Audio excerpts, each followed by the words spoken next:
Mul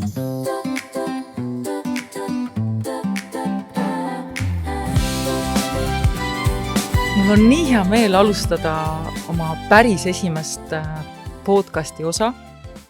Täna mul on külas äge naine Kristina Herodes ja me kohe hakkame rääkima temaga, kuidas ägedalt kirglikult elu elada, kuidas taastada iseennast, kuidas hoida kõige väärtuslikumat, mida inimesel on, suhet iseendaga ja oma armsamaga ja kuidas suhe armsamaga võib olla arengumootor, nagu väike kivi kinga sees, mis aitab kontakti saada paremini iseendaga.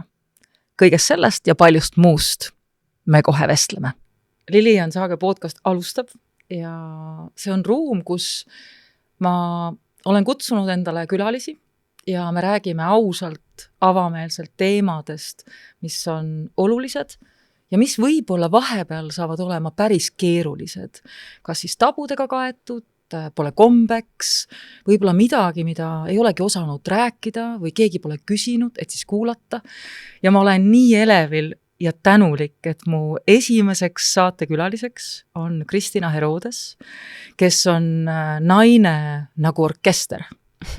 Särav, soe, inspireeriv. Sa oled kogu aeg ise lugude keskel. Sa oled erakordselt hea kuulaja, sa oled kaasarääkija, mõtestaja. Nii et mul on nii hea meel sind tervitada siin. Tere, Kristina! No tere, Lilian! Täitsa ma ootasin, et ma sinu juurde jõuaks. Ma olin täiesti elevil, sest et vaata, nagu sa oled. Esimest korda me kohtusime, see oli, ma ei tea, 6-7 aastat tagasi, midagi siukest. Ja nii kui sa astusid ruumi, see ruum särab. Ja sa oled lihtsalt selline, kes paneb inimestel silmad särama ja siis ma mõtlesin, Pau, lahe naine. Ja sellest ajast me oleme sõbrad, on ju. Just. Ja kui ma kuulsin seda teed oma saates, mõtlesin, et absoluutselt õige asi, mida teha, sest et kui keegi üldse peaks rääkima, siis see on Lilian, sest et sa oled nii kuradi loogiline. Et ma ei pühitse siin, ütleme, et igaüks saab aru. Isegi mehed saavad aru. Isegi mehed saavad aru. Yeah. Kas sa tead, Kristina, sina olid esimene, kes kutsus mind podcasti. Ja sa võtsid mõtlemisaja. Ja ma võtsin mõtlemisaja just. Ja ma mäletan seda, sest see oli mulle väga suureks väljakutseks. Ma mõtlesin, et jumal, kas mul on midagi tarka öelda? Jumal, äkki ma ütlen midagi ja siis ma kuulen, et ei, asjad on hoopis teistmoodi. Ja ma olin nii liigutatud sinu usaldusest. Ja ma mäletan, kuidas sa ütlesid mulle, et Lilian, ära muretse, me sõidame sujuvalt. Ja täpselt niimoodi see oli ja nüüd ma olen juba täitsa mitu saadet koos sinuga teinud. Terve hunniku ja täna me räägime siin suhetest ja iseendaks olemisest ja mis juhtub, kui inimesel suhe endaga kaob. Tegelikult on üks huvitav asi, sa ütlesid, et vahest sina võtad need teemad, millest ei ole kombeks rääkida, siis mina nüüd oma hunniku aastatega avastasin, et mina ei oska nagu neid teemasid, milleks on kombeks rääkida, seda small talki, seda nagu üldse väga rääkida, sest see on minu meelest nii glasuurne ja nii selline, mis ei ole nagu päris. Ja siis ma jätan seal üldse vahele, nii et tegelikult kõikide inimestega hakkangi kohe päris asjadest rääkima ja siis kumbes mingi 10 minutit hiljem, et oot, ma nagu siukest deep dive'i ei ole kunagi teinud elus enne, et sa oled nagu võõras, et kas on ikka kohane, siis ma ütlesin, et kuidas sulle sobib. Kus sa oled ära õppinud selle julguse rääkida otse ja ausalt teemadest, nii nagu sa just praegust ütlesid? Ma ei usu, et see on julgus, äkki see on lollus. No nii. Mul on nagu mingid kanalid, mis mul on ja mingid kanalid, mis mul ei ole. Ja inimesed ikka teevad seda, mis neid ennast huvitab ja mind ennast huvitavad päris asjad ja päris lood ja päriselt see kirglikult huvitab mind. Ja selles mõttes, et miks ma raiskan aega asja peale, mis mind ei huvita ja mis inimest ei huvita, sest need sellised sotsiaalsed plaadid, need, kes käiatakse iga kord, kui jälle on see soodne hetk oma sõjalugu rääkida, on ju. Need on ju endale ka igavad. Tead, ma pean rääkima loo, ma just tulin tagasi Austraaliast, olles 3 nädalat seal ja seal on kombeks öelda no worries. Ei mingid muresid. Ja mina, kes ma samamoodi julgen rääkida, kui minu käest küsitakse, kui keegi annab mulle mingi kommentaari, siis ma julgen olla ehedalt aus. ja ma sain aru, et esimestel mitmel päeval mul oli raske, sest kui öeldi no worries, siis ma tahtsin, ei, ma ei muretse. Ja see oli midagi, mida ma märkan, et me oleme väga sageli ära õppinud mingid mudelid, mille kaudu meil justkui see kiire vastus käib. Ja siis, kui me oleme ära õppinud vastupidi, et ma olengi see julge ja ehe ja julgen avada teemasid, mis võib-olla ei ole tavapärane, siis mõnele on see väga mugav, aga mõne olukorra me teeme sellega erakordselt ebamugavaks. Jaa, alati kui see on võõras, on ebamugav. Ja ma kogu aeg olen selles olukorras.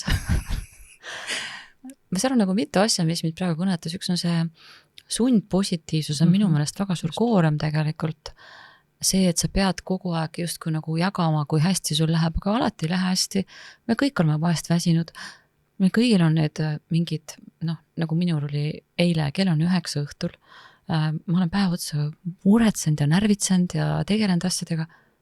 Ja palun väga, mul on ainult 2000 sammu tehtud, aga ma tahaksin olla liikuv ja terve naine ka. Ja sa mõtlesid, et mida ma siis nüüd teen? Lähen siis nüüd marsin sinna tuisu kätte ja teen oma selle 10 000 täis, ise kiristan hambaid. Ja siis, ei olnud kuskil seda no worries ja hea tuju ja päiksekiir ise tunnet. Ja lõpuks tegelikult ma andsin enda andeks. Ma ütlesin, okei, pole hullu, sa oled ainult inimene. Täna läks nii. Homme patsume paremini. Tead, mis ma hästi samastun sellega. Minu viimase häkk, mida ma olen endale lubanud, et on üks harjutus, mida ma tõesti iga päev teen selleks, et tulevikus iseseisvalt pikemalt elada.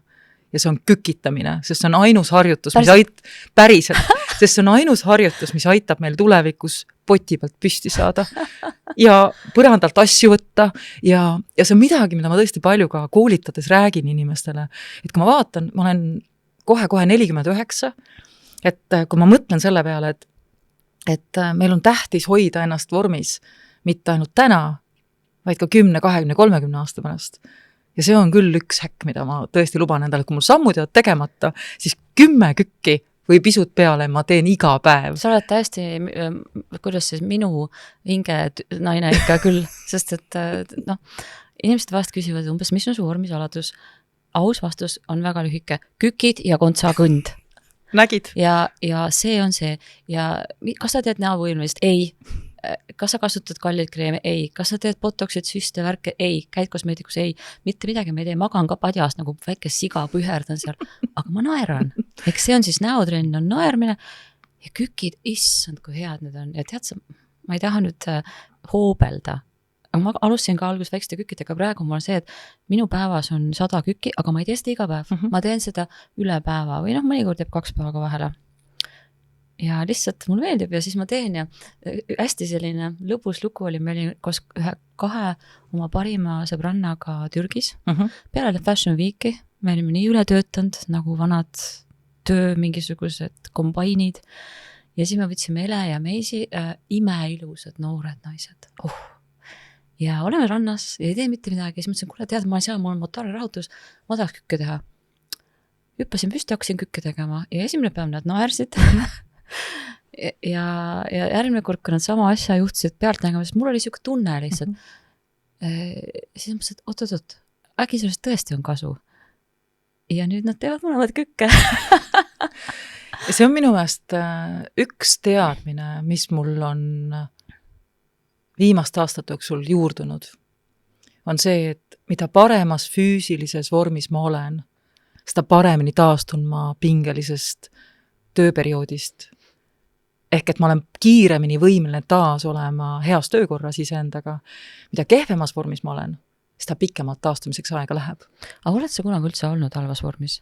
Mina ei ole näinud siukest hiljani. Tead, ma olen olnud, ma arvan, ma mängisin väga palju korvpalli, kui ma olin noor. Ja kui ma korvpalli mängimise lõpetasin, siis ma küll plahvatasin haneks. Täiesti, ma mäletan seda aega. Ma plahvatasin haneks, täitsa piinlik öelda nüüd, kes kõik mäletavad mu korvpallisõbrad. Õnneks te ei näinud seda aega. Jah, et mul on olnud küll sellist perioodi, aga väga lühikest aega. Aga see siis koormuse liiga järsk muutus ja su keha ei harjunud? Ja muidugi teine aeg on olnud raseduste järgselt lühiajaliselt siis. Et 4 rasedust kogemusena oskan öelda, et see võttis oma aja, aga mul tõesti ei ole olnud väga halba vormi. Kuidas sinuga on olnud? No seda on vaata, ma olen stilist ju ka ja ma inimesi tegelikult päris skännin. See on niisugune asi, mida ma vahest ütlen, et Kristinka, sul ei ole vedada riietada, sa ei pea praegu teavad täpselt puusaämber mõtu, aga see käib kuidagi niimoodi nagu juhuslikult, kuna see on sisseharjunud tööprintsiip. Ja seda on tegelikult aru saada, kas inimene on olnud eluaeg liikuv, hiljuti liikuv, üldse mitte liikuv, võib-olla midagi seal kombinatsioonis, seda on aru saada isegi esimesest lausest, mida see inimene ütleb, sellepärast, et kui su keha on tugev, siis su sõnal on jõud taga, isegi siis, kui su hääl on vaikne, minul on vaikne, eks. Aga ma ikkagi ütlen selle kogu oma kehaga ja kirega ja kõigega, mis mul on. Aga mul on tegelikult ma arvan, et ma pean olema üliõnnelik oma keha ja geenide eest ja võib-olla armastuse eest liikuda, sest see mul on olnud eluaeg kaasa sündinud. Nii et lühikene vastus on see, et 14-aastaselt ma kasvasin oma pikkusesse ja oma naise keha sain siis ja mulle ei meeldinud see. Ma mõtlesin, mis kuradi paksahv seal mulle pantakse, sest ennem ma olin nagu mingi niit selline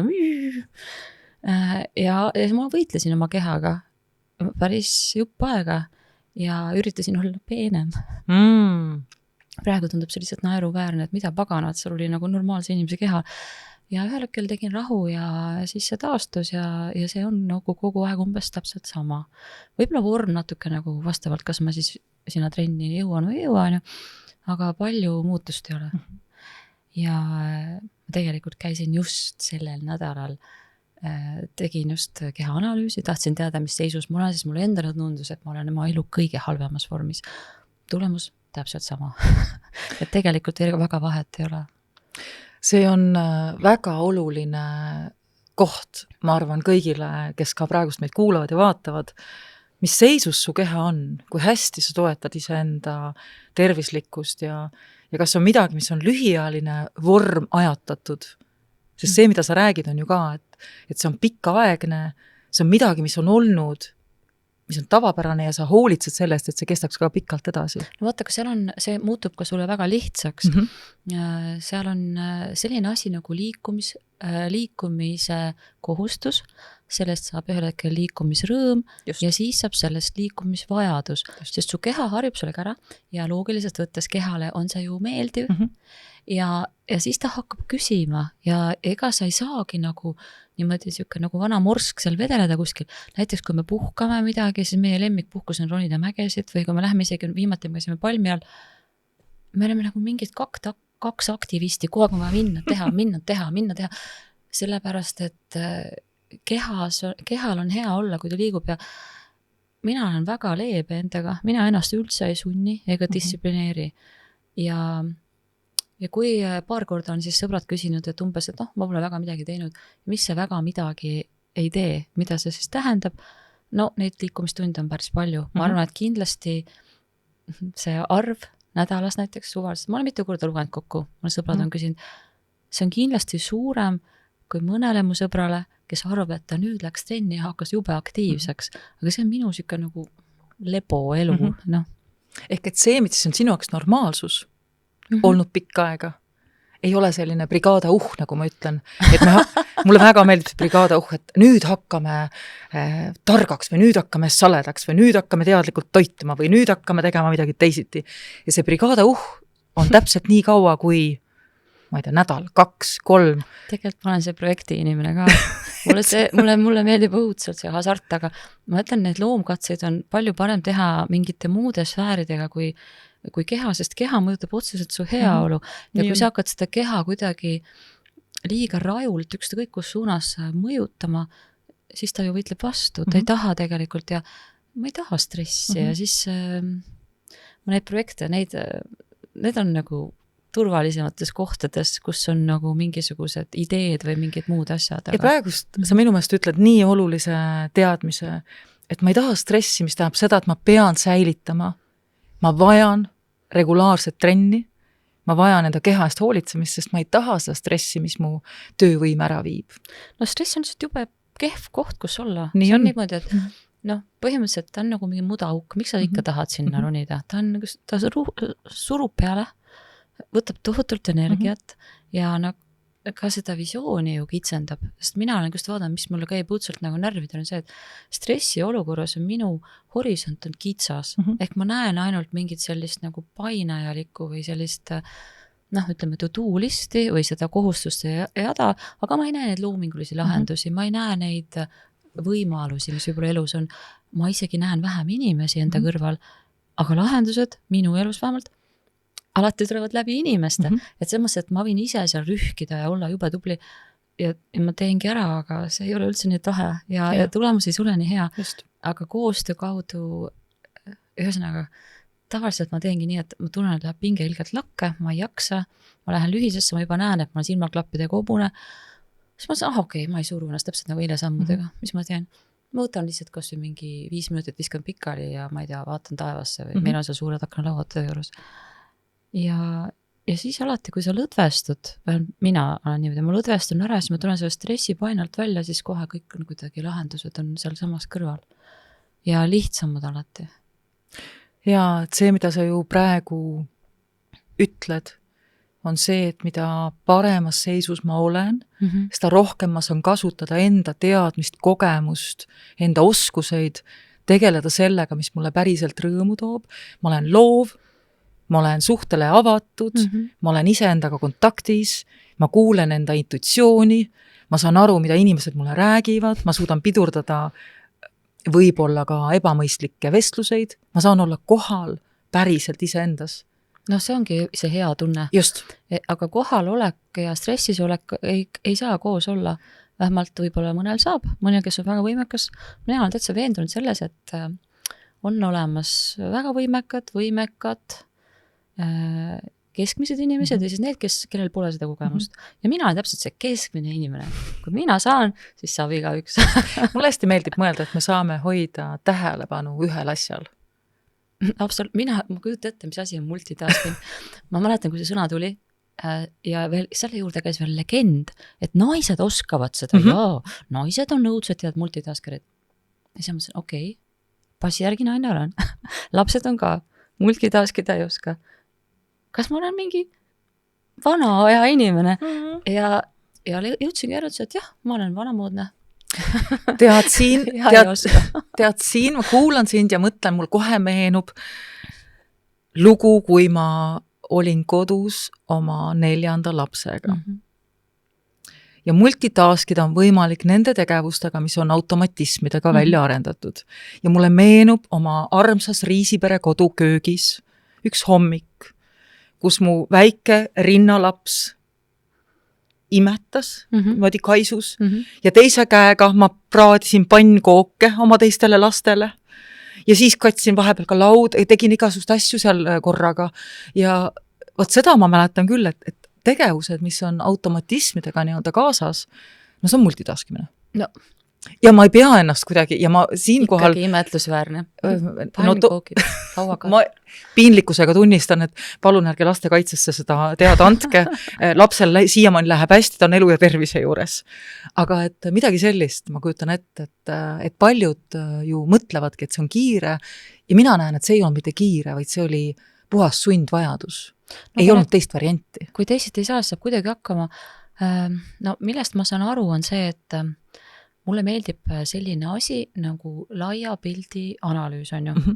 Selle kohta öeldakse nagu projekti manageerimine ja kuna ma teen seda nagu kogu oma elu, ma ju manageerin paljude andekate inimeste ressursse, siis mulle meeldib seda suurt vaadet vaadata ja nii-öelda sättida neid asju, et see kõik jookseks on ju, mitte nagu kontrollida ega mitte liiga palju isegi torkida ja kodus ma teen seda ka, et ma vaatan seda suurt pilti nii, et ma selles ajas ma saan panna selle käima, sellel ajal teha seda, sellel ajal teeb see inimene seda, et ma nagu need leierid panen jooksma, aga ma tegelikult teen ikkagi korraga ainult ühte asja. Ma tahtsin just öelda, see, millest sa räägid, ei ole multitaskimine, vaid see on väga teadlik aeglaselt kiirustamine, mida ma täna oskan teha, aga toona ei teinud.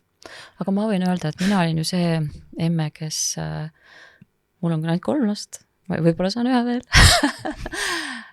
Ei ole plaanis, aga mina olin see, kui imetan, siis ainult seda teen. Kui mul on tegevuseks see, et mul on tüüp põlvede peal, vaatab mul otsa, ma absoluutselt mitte ühte kassi kõrvaliselt ei teinud. Ja ma ei oska isegi seda, et ma lähen mänguplatsile ja nii nagu need emmed istuvad telefonis. Kui mina lähen mänguplatsile, mina mängin oma lastega. Ja siis nad kõik teised lapsed mängisid ka minuga, tead, kui tore oli. Ja, tead, mis? Mul on selline plaan. Kõlab huvitavalt. Ja mul on selline plaan, et ma enda podcastis tahan algatada sellise jada külaliste vahel. Et iga külaline, kes mul siia punasele diivanile tuleb, sest podcasti pealkiri on ikkagi, alapealkiri on ju mina, Lilian, sina, Kristina ja kõik, mis meie vahele siia jääb. Et me teeme sellise üleskutse või et ma olen teinud sellise üleskutse, et iga külaline saab ootamatult ühe küsimuse eelneva külalise käest. Ja sinul, Kristina, on võimalik saate lõpus kirjutada küsimus järgmisele külalisele, mida ta samamoodi siit siis ette loeb.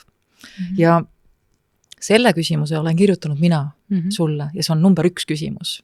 Nii et siis autorina tead, et see on minu oma ja vaata, õnnestub sul lugeda seda ja vaata, mis sa vastaksid sellele. Milline suhe on sind elu jooksul kõige enam mõjutanud ja kuidas? Suhe, ma ei tea, kõik suhted on mind mõjutanud, aga ma pean valima nüüd, mis kõige rohkem. Ja võta korraks mõelda. Esiteks ma tunnen, et ma olen väga kergesti mõjutatav isik. Sest et mind absoluutselt iga inimene, kes mu ellu siseneb, mõjutab väga palju ja sellepärast ma pean nagu hästi palju mõtlema selle koha peal, kus on see uks, et keda üldse oma ellu võtta ja keda mitte võtta. Ehk siis, et need mõjud ei lõhuks mind ennast ära. Aga ma alguses, kui ma mõtlesin selle peale, ma arvasin, et see on minu ema, sest ema on mind väga palju mõjutanud. Aga kui ma nüüd vaatan seda mõju ulatust või kui palju minu elus on selle asjaga inimesega seotud, siis tegelikult on see ikkagi minu kallim, kes on meid kõige rohkem mõjutanud. Kuidas? Kui ma nii võin küsida su käest. Kui laialt öelda, siis tema on see minu kivikinga sees, mis kogu aeg käsib mul areneda ja iseendaga paremat kontakti saavutada. Ja ta on tegelikult minu selline käivitaja ja ma ei mõtle nagu selles mõttes, et ma tohutult reageeriks ta peale, mina olen hästi rahulik ja kuidas lapsed ütlevad, emme ei õienda, emme seletab ja ma olen selline, kes ma ei tea, kuidagi vihastamine ei ole kuidagi mulle omane, sest ma ei näe, et sellest oleks tolku. Võimalik, et see on vale, võimalik, et jube hästi tegelikult vihastamisest on kasu. Aga need korrad, kui ma olen see kuidagi juhtunud, ei ole sellest kuidagi asjad hästi lõppenud või ega ei ole see minu soovitud lahenduseni pole jõudnud. Mina alati lähenen konfliktile strateegiliselt, mis kõlab täitsa jaburalt. Ja sest tegelikult on meil eesmärk ju igas konfliktis leida mõistmist ja taastada lähedus ja õudselt lihtne ongi. Ja see, et mina tahan oma tahtmist, see on loomulikult osa sellest, aga kui panna need prioriteedid järjekorda, siis minu tahtmise saamine on 3. kohal. Esimene on mõistmine ja lähedus. Nii et oma suhtes, kuna me oleme nagu kõik tuttavad ütlevad, et meil on nagu kaks skaala mingit väga radikaalset eri otsa. Ehk me oleme nagu väga erinevad. Siis meil on sellist nagu vastastikku reageerimist väga palju ja kirge on väga palju ja armastust on ka väga palju. Ehk et ma saan aru, et sa ütledki, et su kallim, nii toredasti sa ütled talle, mu kallim. Aga ta on kallim. Muidugi on kallim. Et su kallim on pannud sind olukorda või situatsiooni, mis on tekitanud arengutõmbe. Mitte tõmbe, surve. Ma ei mõtlesingi, et kuidas nii et surve surub arengusse. Ühtegi muud varianti mul ei antud. Kingakene ja kivikene. No või siis, nagu ta võib, mõnes mõttes võib öelda ka treener, sest et teisest küljest ta on ka väga-väga liikuv, ehk siis mõnikord on naljaga poolest, kui mu lapsed olid väga väikesed ja siis ma sain ju mingi 10 päevaga iga kord vormi. Ma ei taha sellest üldse rääkida, sest et see kõlab hooplemisena, see on lihtsalt geenid ja elukorralduse kokkulangevus. Ja siis inimesed küsisid, mis sa teed, mis su trikk on? Ma ütlesin, et ei, mul ei ole mingit trikki, mul on treening. Mu treeningi nimi on olla oma kallima naine. See nõuab nii palju energiat, et sa ei saa valvas vormis olla. Sa ei jaksa seda teha. Nii et kui sa mõtledki selle suhte peale, mis sind kõige enam mõjutanud on su armastus või neilt paarisuhe, kus siis sa ise ütled nii ägedasti, et me oleme täiesti erinevas nii-öelda äärmuses, aga samas meil on kirge palju, meil on mõistmist palju, meil on soov koostööd teha. Me hoiame ühendust. Üli suur armastus on ka. Ma olen vahest, eks kui me jälle kokku jooksime nagu 2 pulli purde peale, või siis kui, sa tead, kui lapsed sünnivad, see lihtsalt see väljakutse, mis elu sulle viskab, on nii suur, et me oleme mitu korda, kui näiteks ütleme kõige lihtsam asi, laps on haige. Ema ja isa on murest haiged ju, kui laps jääb haigeks. Ja see ongi okei tunda, et see elu on väga raske sellel hetkel. Ja siis, kui sa lõpuks siis panete magama ja rahuned maha, oleme istunud köögis öelnud, et see peab küll väga suur armastus olema, et pidada vastu lapsevanemaks olemise. See on lihtsalt üks moment välja võetud, muidugi enamus on tegelikult ju tohutult helge, aga jaa, see teadmine, mul on hästi sügav sisemine, vaata nagu intuitsioon, sa ütlesid, et sa kuulad oma intuitsiooni, kui sa oled endaga heas kontaktis, minul on intuitsioon on siuke õudselt lärmakas, ma ei saa mitte kuidagi teda mitte kuulda. Ükskõik, mis olekus ma olen. No ta kogu aeg seletab ja kogu aeg ütleb mulle ja meie suhtes on ka, kui ma nagu kuulan, mis mu süda räägib, väga selge jutt on kogu aeg. Sa enne ütlesid nii toredasti, et selle suhte kaudu sa saad olla kontaktis ise endaga. Paremas kontaktis kindlasti. Just, et ta aitab sul paremasse kontakti või aitab säilitada või taastada või siis luua kontakti endaga või kuidas sellega on? Ta aitab olla reaalsuses ja näha nagu uusi osasid endast. Minul on, ma tea, kas see on üldse inimlik või mul on hea fantaasia, vaata ma olen kunstnik, ma maalin ja kirjutan luuletusi igast asju. Ja seetõttu, kuna mul on hea ja vilgas fantaasia, mul väga lihtne luua endale ka illusioone endast, mingi osakene endast, mis sulle nagu väga meeldib ja siis sa tegeled sellega ja sul on selle peale mõnus mõelda ja see on sinu päikese poolel ja siis sa natukese nagu suurendad seda ja siis mina olen kogenud selliseid, see on nagu mingi nartsissismi väike vorm, aga mingid hetked endas, sul võivad hakata päris meeldima ja siis sa tahaksid, et inimesed näeksidki seda esimesena ja ma saan aru, et see ei ole päris adekvaatne koht, kus olla, aga kui sa oled selles unistamises, siis sa seda ei märka. Ja siis tuleb minu väga 2 jalaga maa peal olev kallim, kes siis paneb mind reaalsusesse tagasi. Ja see ei ole meeldiv üldse. Ja ta ei tee seda tegelikult üldse pahatahtlikult, aga lihtsalt see on tema viis näha, minu viis näha. Ja tänu sellele erinevate vaatenurkade vahel navigeerimisel on mul tekkinud nagu siuke lai vaade või. Ehk siis ma ei arvu nendesse detailidesse endas enam üldse. Ma võtan neid lihtsalt nagu, nii nagu kõike, mis siin on. Ehk et ma saan aru, et sa tegelikult usaldad seda, et kui ta tuleb, näitab sulle enda vaadet sellest reaalsusest, siis see ei ole mitte võitlus selle vastu, vaid see on... Võitleme ikka. Ma just mõtlesingi, et kuidas see siis on, sest minu jaoks on hästi suur erinevus. Mina ütlen muidugi, et ei ole. Mina just mõtlen oma... Ja ütlen, et ise oled. Ja sina oled hoopis loll. No, väga huvitav siis. Siis mina mõtlen, et vaata koostöö ja paaride juures, kellega ma ka töötan ja mõtlen ka omaenda paari suhte peale, siis on erakordselt tähtis erinevus inimestel, et kes hakkavad võitlema võimuvõitluses. Ütlevad, ei, mina arvan õigesti ja sina arvad valesti ja siis nad hakkavad tõestama teineteisele. No kumb on valem, kumb on rumalam, kumb on mis iganes reaktiivsem ja nii edasi. Selle asemel, et vaadelda, et me näeme asju täiesti erinevalt ja selleks, et teha koostööd, meil on vaja aru saada teineteisest, me võime austada mõlema reaalsust ja see ei võta ära minu reaalsust, kui ma ütlen, et ma näen, et sa näed asju hoopis teistmoodi ja ma ei pea veenma sind, et minu vaade on ainuvõimalik. Just, aga see on ju mõnes mõttes nagu loogiline ka, sellepärast, et vaatenurk, kui sa näiteks taaskord maalimine tohutult aitab, kui sa vaatad sama nagu maastiku ühe vaatenurga pealt ja teise vaatenurga pealt, kui sa näiteks pildistad mägesid ronides, Marko on paremas vormis, tema on näiteks must 10 meetrit eespoolt, tema näeb hoopis teistsugust vaadest, kui näen mina, ehk siis see ei ole ju füüsikaliselt võimalik, et meil oleks sama vaade. Ja see on kuidagi nagu nii pragmaatiline, et seda, ma võin ju siin aurata, et sa pead nägema nagu mina, aga see ei ole võimalik, ma saan sellest aru.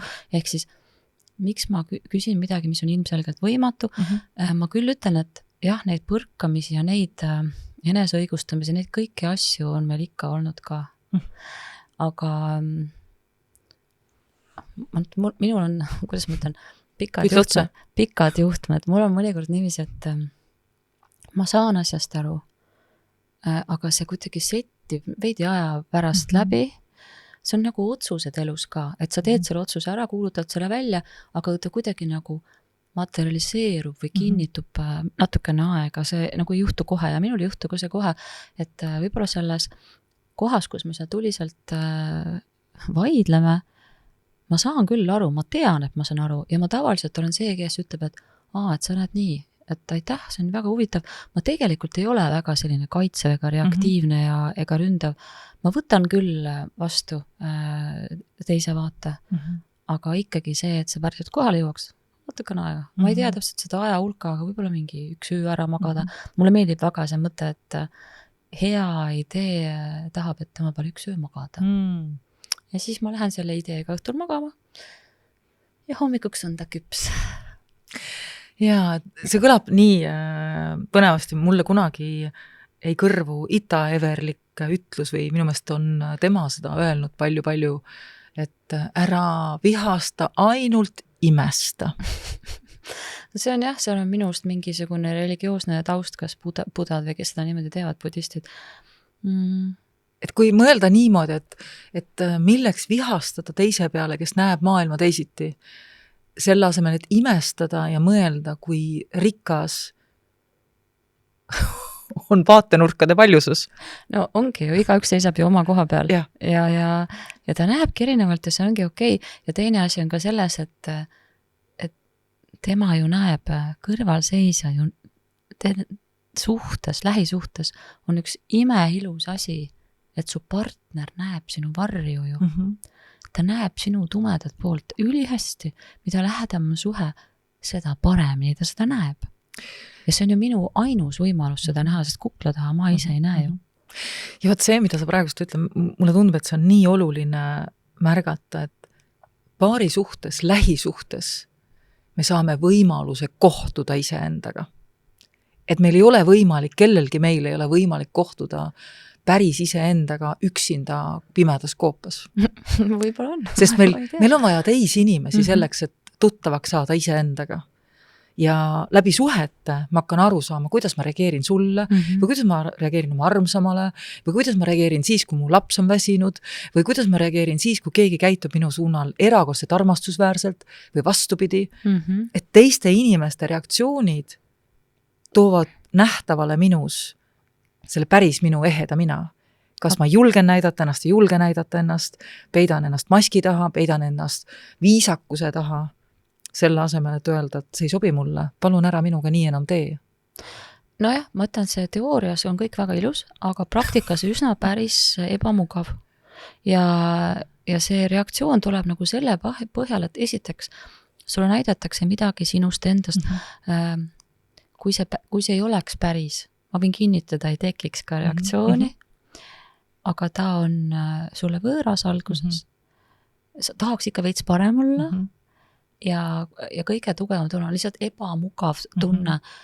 No see on täpselt samamoodi, nagu peaks pea vinklis või see on ebamugav asi ja ebamugavuse talumine ongi see kuldne võime mis on tegelikult arengu nagu see, kas sa saad seda või sa ei saa seda.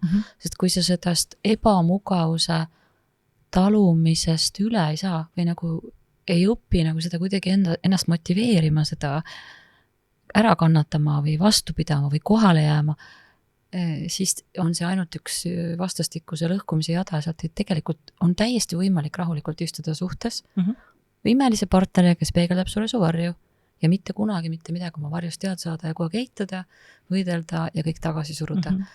Kui sa lihtsalt see ebamugavust ei suuda. Ma mõtlen, minu enda jaoks oli mega suur taipamine sest, et esimene instinktiivne soov on ebamugavusest pääseda, see välja lülitada, eitada ja siis ta tuleb ju uuesti.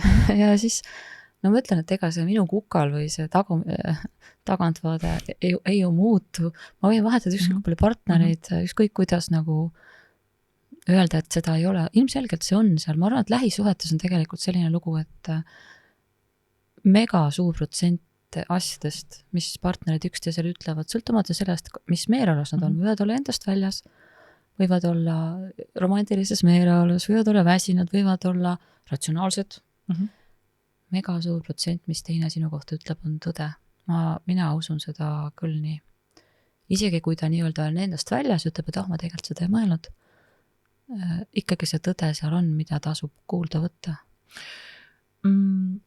Usud sa, et kõik on tõde, mida teine ütleb? Või pigem... Ma katsun seletada paremini. Mitte nagu seda, et iga sõna tähendab täpselt seda, aga selle sõnade taga on mingisugune emotsionaalne laeng ja võt see on tõde. Ja nüüd ma sain ka palju paremini.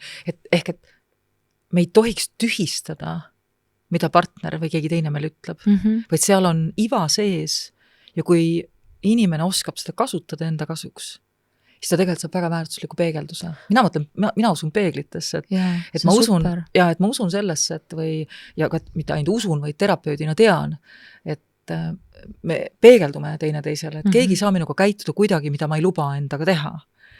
Aga seda teadmist ka ei ole inimestel üldiselt. Just, ja sellepärast ma nagu mõtlengi seda, et kui ma arvan, et minu kõige suurem taipamine on elus olnud, et mis sõltub minust, kuidas hakata ennast austama, kuidas mõista enda vajadusi, kuidas hoida enda piire, kuidas aru saada, et minu vastutus on hoida enda suhet endaga, minu vastutus on hoida oma paari suhet armsas kohas, anda teada oma vajadusest oma partnerile ja olla kättesaadav talle ka, et temal oleks hea olla minuga suhtes ja nii edasi, eks ole.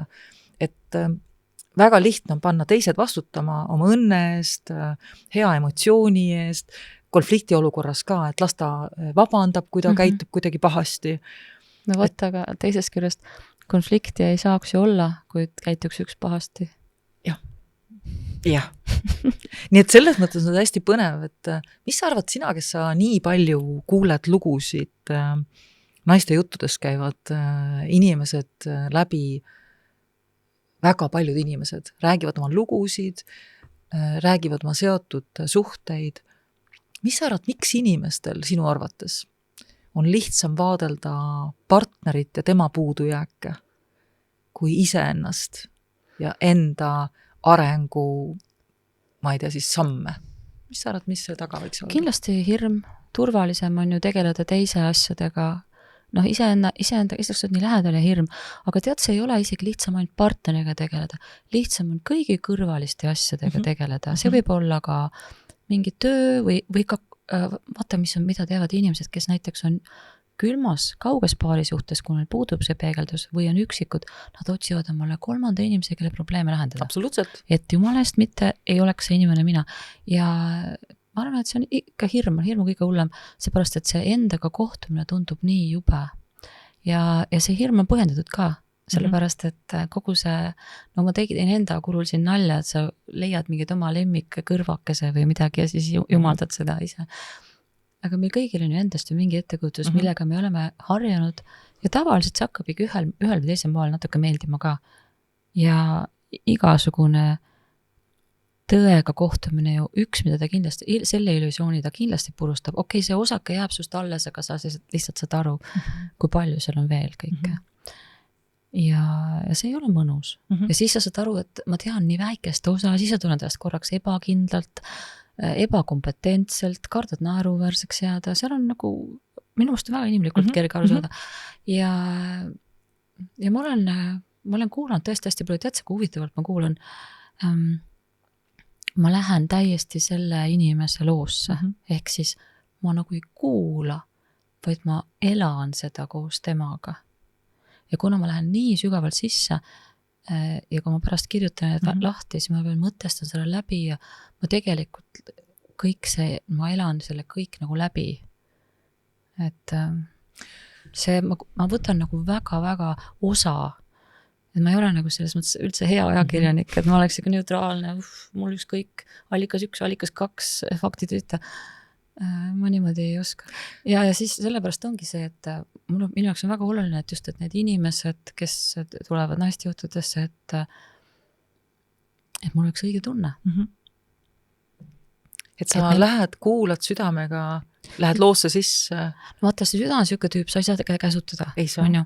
Ehk siis, kui ma läheksin saatesse inimesega, kellele minu süda ise ei taha avaneda, mina ei saa teda jõuga avada, nii et davai, avane, võta ta oma hinge. Ma ei saa niimoodi teha. Ehk siis ainuke variant on kuulata oma sisetunnet, kutsuda inimesed, kellele mu süda ise avaneb. Aga ma ei saa teistmoodi. Nii et kui mõelda selle peale, et kui ka meie kuulajad või vaatajad mõtlevad, et miks on nii kerge pigem tegeleda partneriga, lastega, tööga, kellegi teise, kas siis kommenteerimise, kritiseerimise, võib-olla ka kellegi teise elu nii-öelda imetlemise ja kadestamisega. Ja need on kõik, nende kohta on üks hea sõna, ebaelu. Just, et sa tegeled kõige muuga, aga sa ei ela oma elu. Just, ehk et kõik muu väline võtab tähelepanu, sest kas siis suutmatus või julgus ise ennast vaadata? No seal on ka natuke, ei ole nagu kombeks olnud, see on ju alles viimasel ajal see info saadaval, aasta aega mul sinu raamat, et ei ole ju ammu olnud. Ja teine asi on nagu, ei ole nagu tavaks olnud, et see kogemust kui sellist nagu ka ju väga paljudel ei ole. Just, see on ka üks asi, mille kohta mul endal on hästi selline ja ära ei osta on lihtsam, palju lihtsam. Ma just tahtsin öelda, et see mõte, et meid peetakse eestlaseid ja palju teisi rahvaid ka peetakse ka väga isekaks, kui me hakkame endast rääkima, kui me hakkame enda peale mõtlema, see on selline nartsissistlik, egoistlik viis, ennast täis olev viis ja see ei sobi kuidagi moodi. Ja võib-olla ka see on üks taakadest, mida ma näen, et mida rohkem inimesed eneseteadlikult enda kohta infot ammutavad läbi suhete ja hakkavad rääkima iseendast, mina kaasa arvatud. Ma mäletan, hakates pereteraapia väljaõppes olema ja ma olin nii hämmingus, mida ma enda kohta teada sain. Ma olin täiesti, ma olin siis ikkagi juba 40 ja ma hakkasin avastama ennast nagu väike laps kommipoes, mis maitsed üldse saada on.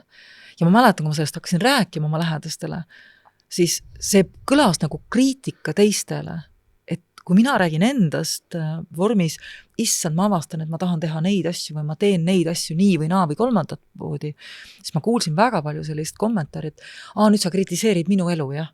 Ei, ma räägin ainult iseendast. Ma alles ennast õpin tundma, ma ei teadnudki, mida ma tahan või vajan või mida millest ma hoolin. See on ju klassika ka. Just, et kui palju, ma just jäin mõtlema, et kui palju sina näed seda ka ja võib-olla sa oled ise kogenud, et inimene, kes ennast ei tunne, tal on lihtne kommenteerida teisi ja vaadata teisi kui ohuallikaid, kes hakkavad ennast tundma õppima ja siis läbi sellega kõnelema iseenda kohta midagi, sest võib juhtuda, et nende kõnelemine nakatab või puudutab neid kuidagi sügavalt. Mitte ei või juhtuda, kindlasti juhtubki. Tavaliselt juhtubki. Kindlasti juhtubki, sellepärast, et kui ei puudutaks sügavalt, siis ta ei reageeriks taaskord. Et iga koht, kus tuleb selline reaktsioon, on nagu võimalus mõelda, et ma olen ise päris pikalt juba niimoodi mõelnud, et järelikult ta sai sellest mingi idee. Ja see on ju hea. Ja mida sellega edasi teeb, see on juba tema isikuvabadus, tema elu on ju. Et seal on jah alati see, et hästi huvitav selline Eesti, kuidas elamine käib. Vaata, meil on väga selgelt öeldud, mis on õige, mis on vale, hästi must olla. Ja õige on tegelikult, kui me räägime, et naiste rahva roll, naine peab olema ennast ohverdav teenindaja, ema, kes teeb oma mehe jaoks kõik ja justkui nagu isetu, alandlik, vaikne, leebe, taltsas, ehk siis justkui mitte olemas olev. Aga me vaatame, mis on nagu tavaline mõtte sagedus, siis igaüks on oma maailmanaba. Ja mida ebakindlam ja ärevam ja vähem väljakujunenud isiksus, seda rohkem ta iseenda külge liimunud on. Ja siis tekibki tunne, kus iga lause, iga pilt, kõik on tema kohta. Üks ütleb, et ilus ilm ja siis tema kuuleb, et sa oled ilmale kohatult riidesse pannud. Võib-olla on, ühesõnaga, need on absurdsed, kuidas need seosed luuakse, sest kõik justkui osutavad tema puudujääkidele. Ja ma ei tea, miks see nii levinud mõtlemine on. Et tead, mina vahest mõtlen niimoodi, et ratsionaalne aju tahaks nagu lahti lammutada väikesteks tükkideks ja lahendada ühe, lahendada teise, lahendada kolmanda. Aga ma olen ise vaadanud viimased, ma ei teagi, las ma mõtlen aastaliselt, tegelikult ma täpselt mäletan, see oli 4 aastat tagasi, oli mul see suur murrang, kui ma avastasin lõdvestumise jõu. Ja ongi 2 varianti, sa võid minna peatasandil, lahendada, lammutada, panna kokku õige pusle ja sa võid minna südame kaudu. Ja lihtsalt lõdvestuda sellesse olukorda ja lihtsalt leppida sellega. Ja see on lühem ja lihtsam. Ja lahendus on palju kiirem ja püsivam. Sest et ma ütlen, see ülemõtlemine, üleanalüüsimine, see on tegelikult ka väga kurnav suhtele. Absoluutselt. Ja mina jällegi, ma kirjutan sellest ka oma raamatus, sellest nähtamatust seljakotist, mida ma arvan, et me kõik kanname. Ja kui palju ma siis olen ise teadlik sellest seljakotist, mis mul on kaasa pakitud. Ja ma siinkohal hästi pean oluliseks rõhutada, et see ei kõla nagu süüdistusena eelnevate põlvkondade suunal, vaid vastupidi. Iga põlvkond pakib selle seljakoti kokku hoole ja armastusega. Ja tema mõtleb, et võileivad. Ja, et ma ei arva, et keegi pakiks seda hooletult, hoolimatult, tahes halba. Kõik emad, isad, vanamad, vanaisad tahavad parimat oma lastele, oma lastelastele ja nad teevad täpselt nii palju, kui nad oskavad ja suudavad. Lihtsalt ajad muutuvad. Ja mulle tundub, et see raamistik, see mõttemaailm on lihtsalt selline, mis paneb meid ka inimestena väga sageli vanas raamis kinni olema. Ja selle tõttu mulle tundub, et see on nii väärtuslik, et me täna siin ja praegu räägime teemadest, mis on olulised. Ehk et kuidas ma naisena tänases ajastul sobin rolli, mida tähendab üldse naise roll, kuidas me sisustame seda, loome uut tähendust, mida tähendab meheks olemine, kui naised järjest võimsamalt rolle üle võtavad, mis meestele jääb, kuidas peresuhted välja näevad, mida me paarisuhtest üldse arvame ja mõtleme, milline on õige paarisuhe, kas see on see, kui nii surm meid lahutab või hoopis kuni armastus meid liidab, mida armastus tähendab, et ja nii edasi, et see on nii ühtepidi filosoofiline, aga teisipidi ka väga praktiline, et kuidas anda teadmist noortele enda seljakottidest ja kuidas avada seda turvalist ruumi, et meil tekiks suurem võimekus ja julgus rääkida ja jääda kohale, kui keegi räägib. See on, ma arvan, kõige suurem kunst ja kõige väärtuslikum oskus, mida saab elus õppida ja kogu aeg edasi lihvida, ongi see kuulamise ja kohaloleku oskus. Need on 2 eraldi oskust, aga nende kombinatsioon on midagi mega võimsat, ehk sa oled nagu tõesti täiesti ühes hetkes ja kuulad. Mulle meeldivad need armastavad väljendid, mulle meeldib, et vaata armastava silmaga ja kuula armastava kõrvaga. Ja see tähendab seda, et sa kuulad tegelikult südamega ja siis on see kuidagi nagu isetu kohalolek, ehk siis hinnangud kaovad. Sul ei ole ühtegi hinnangut, sa lihtsalt oled selles mõistmises selle teise inimesega. Ja mega ilus on see. Suhete koha pealt ausalt, me ei taha ju unustada, et ega inimesel ei pea olema üks suhe ega üks partner. Kõik tähenduslikud suhted, kus on päris avatus, lapsega, sõbraga, kolleegiga, ükskõik kellega, emaga, isaga, kõik tegelikult täpselt samamoodi aitavad hästi palju kaasa. Aga jah, ma mõtlen, et minu enda, kui ma võtan selle seljakoti näite, mul tegelikult õudselt meeldis see, minu enda kogemus on see, et seal on väga palju asju, millest me üldse ei tea, et need seal on. Ja need on tegelikult ka paljuski selja taga ja nad muutuvad meie jaoks nagu sellisteks, nii peab, sest nii on alati olnud. Aga miks on olnud? Me ei küsi seda, sellepärast, et me saime selle vanematelt, vanem on autoriteetne, tema teab, on ju. Aga vahest võtaks välja, küsiks, et aga miks mul seda vaja on? No ma ei tea, mingi suvaline näide matkaltalt. Meil oli mägimatka seltskonnas, ükskord juhtus üks nali, üks natuke ajameelne mees oli, kellele pandi 7-kilone sala ja seljakott. Terve matka tassis üldse ei teadnud seda ja ei pannud tähele. Lõpuks ütles, et no ta isegi ei väljendanud. Sigadust tehti ära tema tassis ja tal oli nii palju seda enesekindlust, et väljendada oma viha, mis oleks olnud õiglane tunne. Aga mõtle nüüd, et seljakotis on sul see 7-kilone sink, mille pani sulle esiema, aga sa oled taimetoituna, sul ei üldse seda vaja. Mida kuradit sa teda terve elu kannad? 7 kilo on väga palju. Et mina näiteks 7-kilostega ei jõua seda veitsepsit teha ja sul on 2 sinki kogu aeg. Jah, et see on niimoodi, et kui mina hakkasin vaatama, ma leidsin sealt küll asju, mis olid mingi hetkel väärtuslikud või ma mingil põhjusel arvasin, et aga äkki on kasulik. Ja siis ma sain aru, et kui ta isegi natuke on kasulik, siis see, kuidas ta mulle mõjub, see on nagu uskumus, et ta on rohkem minu jaoks ikkagi piirav, ta on rohkem koormav, ta rohkem väsitab, ta rohkem takistab minu olemist ehe mina. Ma lasen selle lahti. Saad sa tuua ühe näite oma seljakotist? Mis on selline piirang, mis on tegelikult kunagi olnud väga vajalik, aga täna enam ei ole. Kas või selline arvamus, et naine kodurahu huvides paneb suu kinni? Väga sükene klassikaline. Ja ma arvasin, et see on väga hea. Ja see tuli väga huvitaval kombel, see ei tulnud nagu selliselt, et nagu soovitusena, võib-olla vanaema käest oleks sellise soovitusanud, aga see tuli minu järeldusena, minu oma vanemate elust. Kuna minu ema oli kõike muud kui see, kes paneb suu kinni ja siis ma tegin selle järelduse ja tassisin seda terve elu. Ja siis ühekas sain aru, et sellisel juhul keegi ei saagi kunagi teada, mida sa tegelikult vajad. Sest sa ei räägi. Sest sa ei ütle, jah. Sest sa kodurahu huvides kogu aeg paned suu kinni. Ja siis see tähendab seda, et ma pikendan agooniat, ma pikendan olukorda, mis mulle ei sobi. Mina võin ka jagada, et ma mäletan minu üks kõige suuremaid taipamisi oli ikkagi enda armsa vanaema ütlemine, kus ta ütles, et abielu on püha. Ja see on nii tugev pitser, abielu on püha.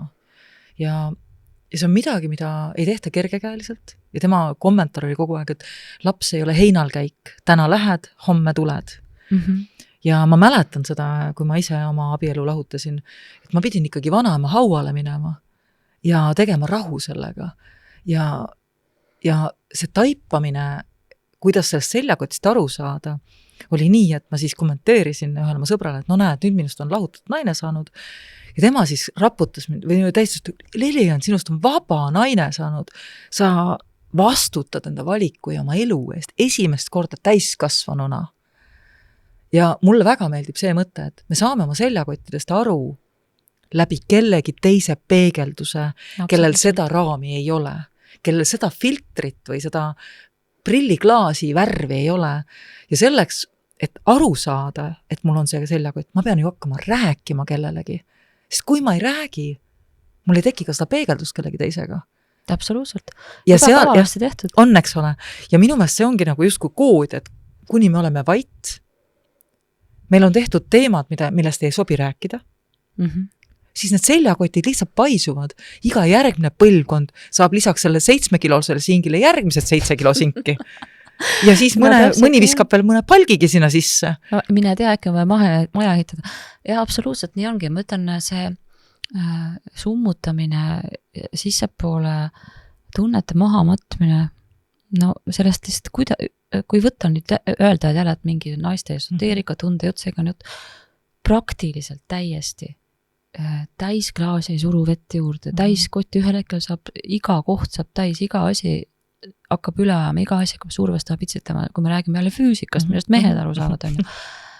Ehk siis, aga samas nii kui sa lased välja, esiteks on ju väga selge loogiline järeldus, kui sa võtad enda seest hunniku tundeid välja, mitte muidugi, et ma suunan kellegi peale agressiivselt ja kasutan teda oma solgipangana, vaid lihtsalt lased selle nagu välja, aktsepteerid seda tunnet, on ju ilmselge, et sul on endal pärast kerge, kui sul pole seda vaja tassida.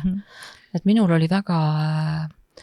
oli päris keeruline seda enda puhul aktsepteerida, sellepärast mulle tundus, et minu mõttekäigud ja tunded on kuidagi kohatud ja nad olid ka nagu väga teistsugused.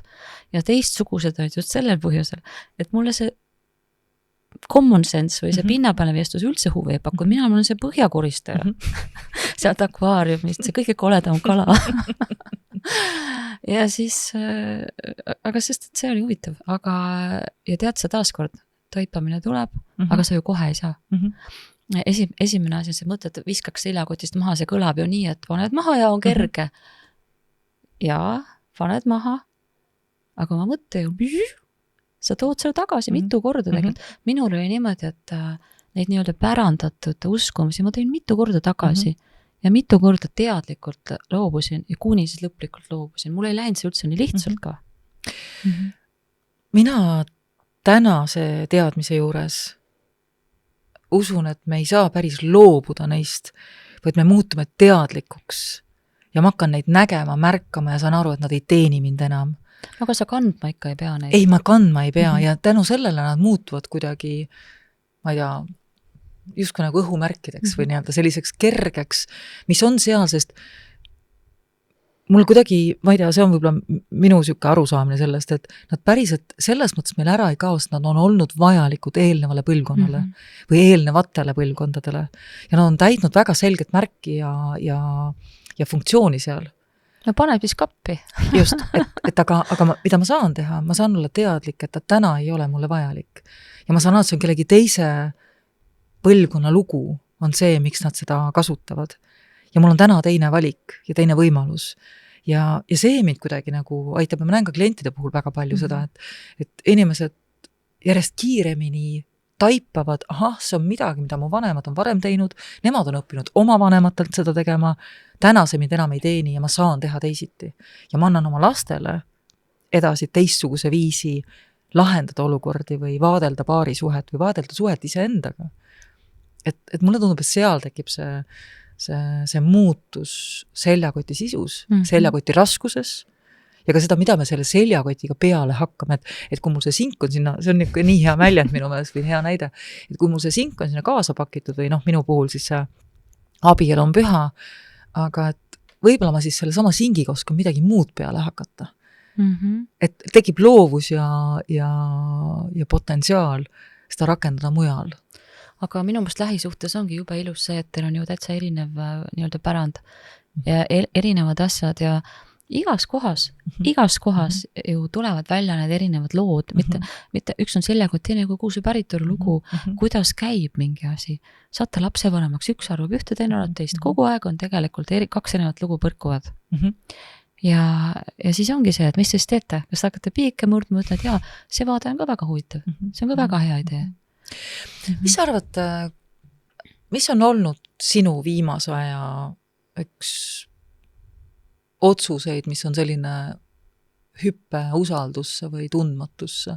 Kui sa korraks mõtled, sa oled elukogenud naine, parimas aastates, ilus, särav, heas kontaktis iseendaga, oskad näha ka oma armsamat kui enda arengumootorit. Seal ausõttes pole ühtki muud varianti näha. Mina nõustun sinuga. See on üks asi on see, et intuitsioon on väga vali, aga mul süda ka küll ta latrab. Mul ei ole üldse sellist asja, et otsin südame häält, mis ta küll räägib. Mul on vahepeal, et natuke kuulaksid mõistust ka vahepeal. Aga et kui sa mõtled enda viimase otsuste peale, et mis võiks olla selline otsus, mida sa oled langetanud naisena? Ja naisena ma ei pea silmas, et partnerina ainult, vaid naisena Kristina, kes sa oled? Minu jaoks väga-väga suur otsus oli see, et ma leppisin oma emaga ära ja see täiesti muutis mu elu. See on siuke päris pikk lugu, ma tegin sellest ühe eraldi saate, peitsin selle ära, panin Naiste Jutud Pluss, et oleks ainult need südame perekond kuuleks seda, sest see on väga-väga isegi lugu, aga lühike kokkuvõte on selles siis, et no minul oli selline sündimise lugu, et ma sündisin olles oma ema ja isa konfliktide mingi kas kolmnurk või mingisugune indikatsioon, ehk siis konfliktid isaga kanti üle mulle, kuna ma olin nõrgem ja sinna oli parem neid panna ja mis ei ole üldse midagi ebaharilikuga. Aga see oli minu jaoks lapsena väga raske ja ma olin päris kaua aega segaduses ja vahepeal on täitsa vihane ja ma kujutasin ette, et meil on nagu päris keeruline suhe, sest kui võtta nagu need faktilised teod ritta, siis on küll ja veel, mille peale solvuda ja jääda elu lõpuni solvunuks. Aga ühel hetkel ma sain aru, et see üks on mingisugune asi, et sõltumata sellest, mis toimub selle ema ja lapse suhtes, on see üks täiesti erakordne püha ühendus, mille kaudu tuleb mingi meeletu suur hulk maist energiat, praktilist energiat on ju. Ja kui ma olen nagu pahur või kuidagi, ütlen, ei, ma ei võta seda vastu, siis ma jään kogu sellest naturaalsest voolust ilma. Ja niimoodi ma olengi teinud, et ei, ma ei taha. Ma saan ise. Ja ma arvan, et tegelikult see on päris, ma vaatan kirjade järgi, et päris paljudel on sarnased lood. Ja see äratundmine oli väga paljudele tuttav. No see võib olla ükskõik ema-poja suhe, ema-tütre isa suhe, igast erinevad suhted. Aga minul oli just see ema-liin ja ma saingi aru sellest, et absoluutselt ei ole oluline. Detailid ei ole olulised, õnnestumised ei ole olulised. Minu parim asi lapsena on uskuda seda armastust ja uskuda, et inimene tahtis parimat. Ja ma arvan, et nii ongi. Ja see oli minu jaoks selline heurek hetk ja ma ka tundsin, kuidas nagu, ütleme, seal ei ole vaja midagi ette kujutada. Sa tunned kõike, mis läheb, kuidas sa millestki vabaned, kuidas sul tekib mingi ühendust, kus sul tuleb energia tagasi, kuidas sul tervis paraneb. Tekib nagu mega suur usk elu ja armastuse vastu. No minu jaoks oli see üks hästi selline hästi eriline hetk, aga ma tegin puhtalt intuitsiooni järgnedes seda ja ma isegi ei teadnud, et ma arvasin, ma pean sellega tegelema, aga samas seal kõrval käis kogu aeg siuke mõte, et mis asja, kuidas ma seda teen, ema on 20 aastat surnud, et see pole võimalik. Ma ise nagu samal nii tahtsin, kui killisin, kui niimoodi tegin, aga ühel hetkel mõtlesin, okei, davai, lähen siis intuitsiooni järgi ja vaata, mis juhtub. Ja juhtus midagi väga head. Kui ma kuulan sind, siis lihtsalt mõne sõnaga võib-olla nagu, et ma saan aru tegelikult, et sa lõpuks ometi otsustasid välja astuda. Me nimetame seda kolmnurgaks, mina terapeudina ma arvan, et ma hea meelega toon siia selle mõõtme, et ma astun välja sellest ema-isa vahelisest konflikti kolmnurgast ja nõudlen tagasi suhte oma emaga, sest muidu mul ei ole seda suhet võimalik hoida, oma armastavat suhet oma ema suunal, sest seal on nii palju pinget ja nii palju. No seal on jah, midagi sellist võib öelda, aga teine, üks oluline asi minu jaoks oli see, et armastus oli kogu aeg olemas, aga lihtsalt ma ei tahtnud seda näha. See oli selline ma olin niisugune solvunud teismeline selle koha peal. Ja ma just mõtlengi seda, et see on nii ilus, et ma võtan oma ema ja isa enda selja taha, enda toetuse ressursina, väena, täpselt nagu me räägime, eelnevad põlvkond tulevad meil appi. Ja ma luban neil olla omavahelises suhtes konfliktis, mis iganes nad on, ja nad usaldan, et küllap nad ära selle lahendavad ju, kui ei lahenda, siis on see nende vaheline. Ja ma arvan, et see on üks asi, mida ka mina olen kogenud, kuidas olla oma vanemate vahel kolmnurkselt konfliktis siis nii-öelda. Ja mis see siis tähendab? No ta on, kui nüüd öelda karmilt, lapse jaoks on see väga julm ja ebaõiglane, aga keegi vanematest ei tee seda teadlikult nii. Nendel lihtsalt see juhtub ja seal on nagu, mina sain aru, et selle asja loogika oli sellest, et vesi voolab lihtsalt allapoole ja kui sa nagu teadlikult seda ei suuna, siis see kergema vastupanu tee on tavaliselt kõige lihtsam viis, kuhu minna ja see juhtusin olema mina. Just. Ja mina jällegi mõtlen, see, mida sa jagad, on hästi tavapärane ja ma siin hästi nõustun sinuga, et või noh, mitte nõustun ainult, vaid kinnitan, et see ei ole mitte erandlugu, vaid see pigem on väga tavapärane lugu, et sellisel moel selliseid pingeid perekondades lahendatakse, nii nagu sa ütled, nii toredasti, et vesi voolab vist allapoole.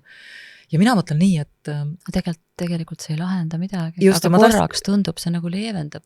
Just, ja ma pean tunnistama, et ma olen nii tänulik pereteraapiale ja ka pereterapeutidele, sest meie kohustus ja minu kohustus olles 4 lapse ema on aru saada nendest mustritest, mida perekonnas on harjutud kasutama, et toime tulla pingeliste olukordadega ja kuidas peatada seda, et mitte seda oma lastele edasi anda. Ja võt siin on minu jaoks hästi suur vägi, mis sa räägid, et kui ma sellest mustrist teadlikuks saan ja välja astun ja enam oma lastest edasi ei tee, siis see on see, mida sina tegid ja mina olen samamoodi seda teinud ja see annab energiat ja see annab jõu ja see annab elu maitse tagasi.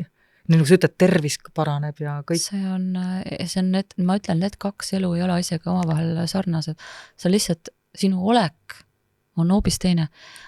Minul oli küll selline asi, aga ma mõtlesin, et mustritega on, minu elus on vähemalt selline huvitav lugu, et nii kui sa teadlikuks saad, siis sa ei hakka enam neid imelikke ringtantse tegema, vaid siis sa lähed rahulikult sealt, kus sul on endal kuidagi nagu soov minna. Sest muster on sageli mingi eksitav, mingisugune ümbernurga tantsimine selleks, et hoida midagi ära, mis me kujutame ette, teeb juhtuda, aga tegelikult ei ole üldse seda ohtugi, on ju. Et mustritega on lihtne, aga samas harjumused, kui me ei teadvusta seda ja ei näe seda mustrit, siis harjumust on väga raske muuta. Et sealt on ikka, põhimõtteliselt tuleb ikka formatida kogu kõvaketas ära ja üle kirjutada mitu korda. Tohiks näide selle harjumuse kohalt, millest sa räägid? No kas või väga hea, me hakkasime kehast peale. Keha on ju harjumuste tulem. Keha ei tule, keegi kingi sulle kuskil postipakkiga keha. See on täpselt sinu elustiili harjumuste summa. On see keha, millest sa elad. See, kuidas ta välja näeb, kui palju ta paindub, mitu kükki jooksab teha, kui terve ta on, palju kaalub. Üks ühele valem. Ja kui keegi oma elustiiliga sõuab teise kohta, siis muuta seda elustiili harjumuste summat, eks ju, neid ei ole üks asi, neid on palju asju, see on päris raske. Ehk et kui me selle kanname üle suhetesse, mitte ainult suhtega enda kehaga, vaid ka suhetesse, siis inimesed, mida on harjunud tegema, et kui ma olen harjunud reageerima ühele konfliktsele olukorrale või siis ebamugavusele ühtemoodi, siis on see harjumus, mis omal moel tekitab järgmise olukorra ja siis me näemegi seda kogu aeg sarnaste olukordadena, kuigi me ise toodame seda sama situatsiooni jälle. See on juba see kõrgem pilotaaž, et mina ütlen, et see teadlik partner, ebateadlik partner, ütleme üldistatult. Teadlik partner saab aru oma osast, ehk nagu oman seda oma käitumist, ma oman situatsiooni, ma saan aru oma osast. Tulin koju, lasin tuppa puuksu, paha hais on, see tuli minu seest. Aga ebateadlik partner tuleb koju, laseb tuppa puuksu, tuleb tema partner. Miks see nii paha hais on? Ja selles mõttes, et naljaga pooleks, aga ta lihtsalt ei saa aru, et mis on tema oma panus ja selle tulemus ja kuna ta ei võta vastutust, ehk ta ei oma tegu. See on lihtsalt mingi tegu, mis kuskilt juhtus, siis ta projitseerib kõik kallima peale, partneri peale, partner just kui peab vastutama enda asjade eest, ka tema asjade eest. Ja tema on alati see, kes nagu vastutab, aga teine pool on see, kes nagu üldse millegi eest vastuta. Ja see on väga kehv olukord, kus olla, sest seal tegelikult puudub võimalus rääkida ja puudub ka võimalus lahendada. Aga mis võtad, et suhtesse, harjumus on see, et ma reageerin nii. Keegi jääb närvidele ja hakkan röökima, jube hea. Aga muster on see, kui sa tuled nii palju kõrgemale vaatad, et kuhu see mind viis. Ja mis see tulemus oli? Ja kas see tulemus oli hea? Siis ühesõnaga mõtled, kas sellest oli kasu? Aga kui sellest ei ole kasu, miks ma seda teen? Okei, see valmistab mulle mõnu, ma saan välja elada. Aga see mõnu on suurem kui see kahju, mille ma tekitan. See on see, mida minu aju teeb. Ehk et ma saan aru, kui ma mõtlen selle peale, kuulan sind ja mõtlen, et see on tegelikult nii oluline võimekus juba hakata analüüsima iseenda käitumist, enda käitumise mõju teistele, aru saama, kuidas keegi minule reageerib ja kuidas ma selle peale ise reageerin. Ja et kas mul tekib ruum üldse mõelda ja otsustada, valida enda käitumist. Kas mul tekib peas, ma just mõtlen, kes siis juhib mind, et kas minu emotsioon juhib mind või mind juhib hoopis minu ratsionaalne aju ja ka süda loomulikult. Aga et kas mul on ressurssi olla selles kontaktis endaga, kui asjad juhtuvad. või mul ei ole seda ressurssi. Ja mina näen seda siin hästi suurt erinevust, et kui ma mõtlen enda peale, ma mäletan ühte olukorda, kui ma oma armsamaga Oslos ühel kohvikus väga keerulisel teemal rääkisime. Ja see oli esimest korda oma elus, kui ma märkasin, et mu pähe tekkis ruum mõelda olukorras, kui ma olin väga-väga ärev. Ma tundsin kehalist ärevust ja ma mäletan seda elamust, et mul täitsa peas tekkis nagu tühi ruum ja ma mõtlesin oma peas, kui ma nüüd siit jätkan nii, siis ma saan ju aru, kuhu see viib. Ja ma ei taha seda ja ma saan aru, mida tema teeb. Ja mul on nii ebamugav, aga ma ei taha ka, et ma tõesti sain arutleda endamisi. Aga kust sa selle said? Et sul oli lihtsalt ressurssi seda tööda? Mul tekkis, ja see on midagi, mida ma hiljem olen hakanud märkama, et kui ma järelikult endaga olen paremas kontaktis, mul on ressurss ja võimekus olla endaga heas ühenduses, siis ma saan aru, mis ma ise loon, ma saan aru, kus ma olen ärev, ma saan aru, kuidas minu mõtted jooksevad, ma saan aru, mis on minu tavapärane käitumine ja kas see toob mulle seda, mida ma ootan. Ja ma mäletan, et ma jagasin seda, sest see oli mul tõeline eureka. Mul on ressurss mõelda samal ajal, kui ma olen ärev ja ebamugavas olukorras ja mul on valik. Ja minu mõttes seal algab see suur muutus pihta. Ja, aga tegelikult kõigil on valik. Aga see ressursivärk on tegelikult väga-väga oluline vahe, sest et sul on päriselt vaja, et sul oleks energiat, et sa ei oleks kurnatud, et sa ühesõnaga ära räägi oma kallimaga, kui ta on näljane. Ja see on nagu täiesti, ma viskan endale puid ka alla, vast vahel, kui mul on vaja rääkida, siis mul on vaja rääkida, sa ei pääse mu käest.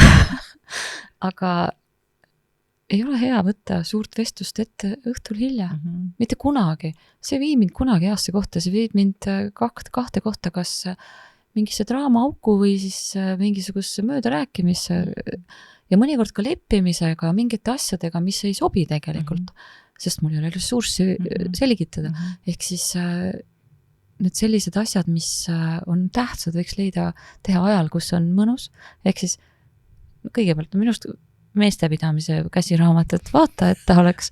Meestepidamise käsiraamat tuleb siit nüüd. Kristina Herodese... Et oleks tema söönud, oleks tema saanud liikuda, sest kui minu kallim on hästi suur liikumisvajadus, kui tema pole saanud sporti teha, siis temaga palun ära räägi, sest tema tahaks metsa joosta juba enne seda vestluse algust, mitte peale. Et ta saaks söönud, et ta oleks saanud sporti teha, et ta oleks tunneks armastust, et oleks füüsiline lähedus tugev ja et ei oleks väsimust. Puhanud inimene, kõik. Kuidas sinu siis saab kõike rääkida. Kuidas sinu endaga on? Kas see sama asi, mida sa just räägid? Ma olen mees. Ma tulen ikkagi tagasi selle juurde, et kas mitte ei ole nii, et ma ei tea, mida peab tegema, ma ei tea, siin üleskutse nüüd kõigile, mida me saame teha selleks, et me hakkame esmalt vaatama enda ressurssi. Et kas ma ise olen söönud, kas ma ise olen jooksnud, kas ma ise olen puhanud, kas ma ise olen selle armastava puudutuse saanud ja siis alles hakkame vaatama, kas armsam on selle kõik saanud ja siis meil on seda ressurssi hakata rääkima.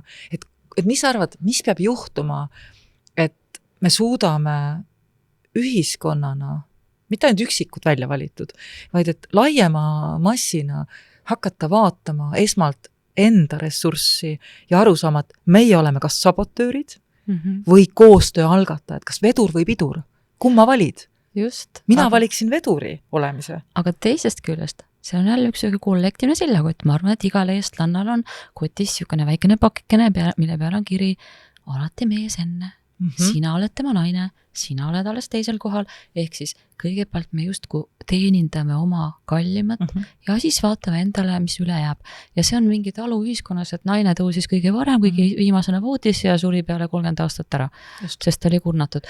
Ja me peame nagu seda naiste eksploateerimist mingil määral normaalseks on ju. Ja see, et pane ennast esikohal, alates sellest hetkest hakkavad õiged suhted või no mitte õiged, kõik suhted on õiged, aga suhted, mis pakuvad rahuldust, väga raske uskuda ja uskuda teoorias, me kõik teame, et armasta ennast, aga praktikas see ei käi niimoodi. Praktikas see ongi, enese armastus ongi ja see, et ma olen väsinud, ma olen magama sõltumata sellest, mida pere ootab. Just, ja ma mõtlen seda, et ma siinkohal ikkagi laiendan seda, et ma arvan, et see ei ole ainult naiste lugu. Ma arvan, et väga paljud mehed on õppinud olema ka pere finantstoetajad, need tublid toimekad, nad ei nuta kunagi, nad ei tohi olla hädas, nad peavad ikkagi ehitama maja, tooma piisavalt finantsi selleks, et pere oleks söönud, reisinud ja nii edasi, eks ole.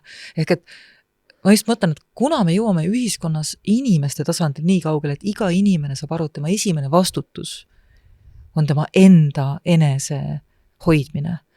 Ja alles sealt tekib, ja me toome mängu lapsed, siis meil on küllalt lugus ja tõesti naised siinkohal on suuremas hädas minu meelest, et palju naisi, keda ma ka näen ka koolitusel ja teraapiaruumis, nad ei sea mitte esimesele kohale partnerit, või nad seavad tegelikult oma lapsed esikohale.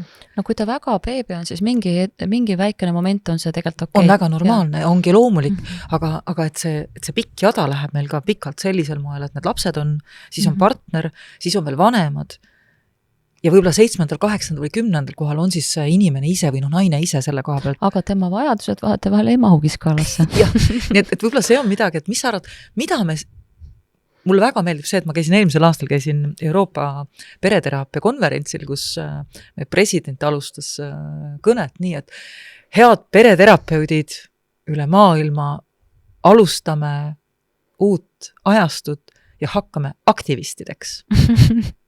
Ja ma võtsin sellest kinni, ma tahan olla samasugune aktivist minul pereterapeudina, naisena, emana, partnerina, sõbrannana, õena, tütrena on hääl ja mul on vastutus seda häält kasutada. Ja ma ei tunne, et ma oleks kuidagi surutud, aga ma näen paljusid, kes on surutud. Mul on olnud õnne leida kontakte endaga.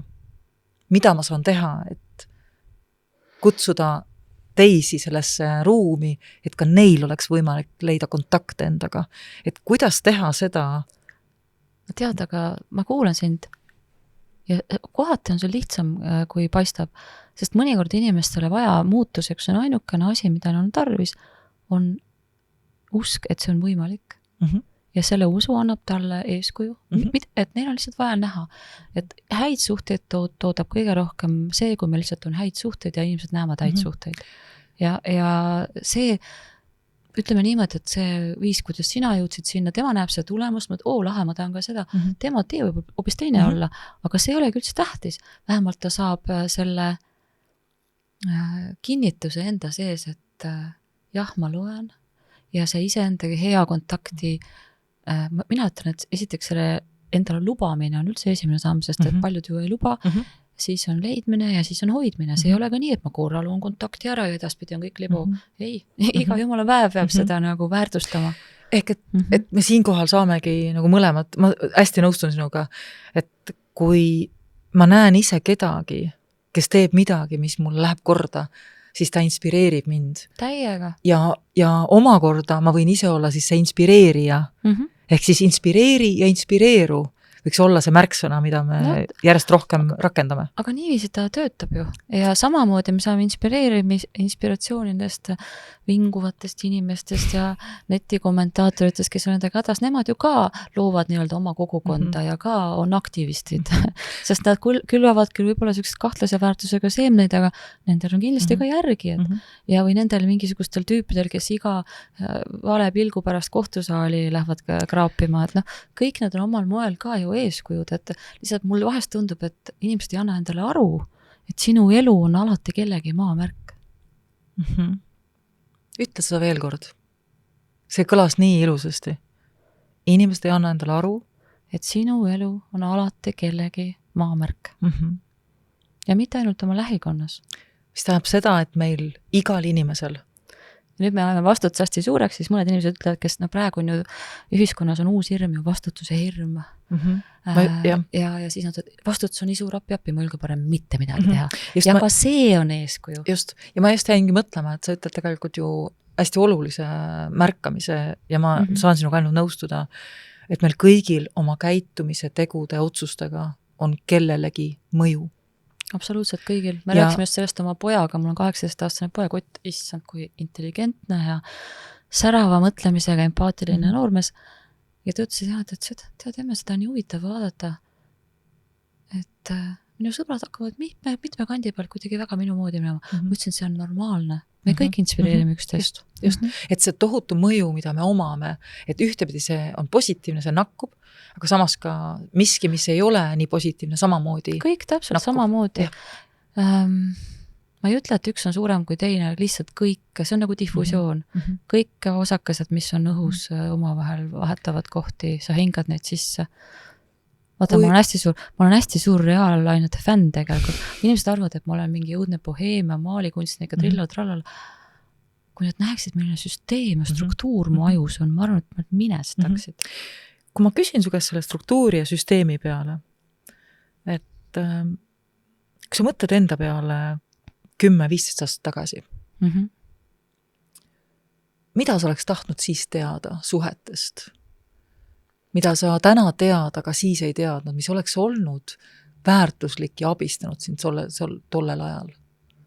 Seesama lõdvestumise tarkus, teda mul umbes sellel ajal see mul tuli, aga võtame siis nagu, praegu meil ei ole tähtis numbrid, vaid nagu see taipamine. Jah, mul oli siuke tunne, et asjad tuleb kõik ära lahendada ja läbi rääkida, nagu viimase silbini ei tule. Jah, see lõdvestumine, et see võttis veel palju kogemusi, aga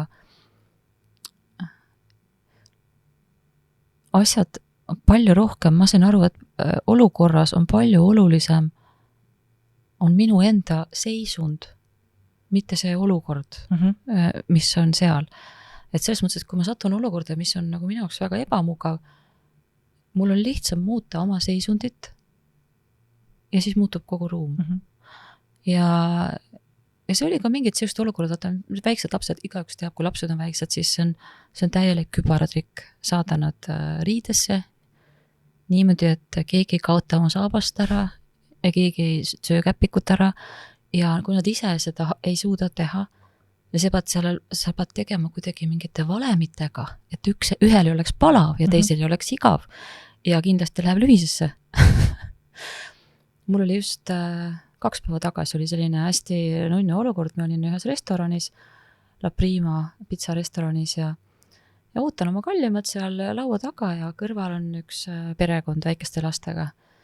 Ja siis emma paneb siis need riidesse ja üks väike on täpselt selles hetkes, kus näed, et tal on paha. Ta ei saanud mingit jalga sealt oma püksisäärest läbi ja ta oli alla 2-aastane väike poiss ja tal hakkas frustratsioon tulema. Ja ma isegi ei mõelnud mitte midagi, ma kuidagi automaatselt viskasin põlvilisile, võtsin selle lapse sülla, hoidsin tal põlved kõik ära, panin ta riidesse ja ühel teisel oli veel mingi saabas kadus ja panin sellega ära, siis läksin tagasi. See toimus niimoodi, et mul ükski teadlik mõte seda ei saadnud. Puhas süda nägi, süda juhtis, süda tegutses.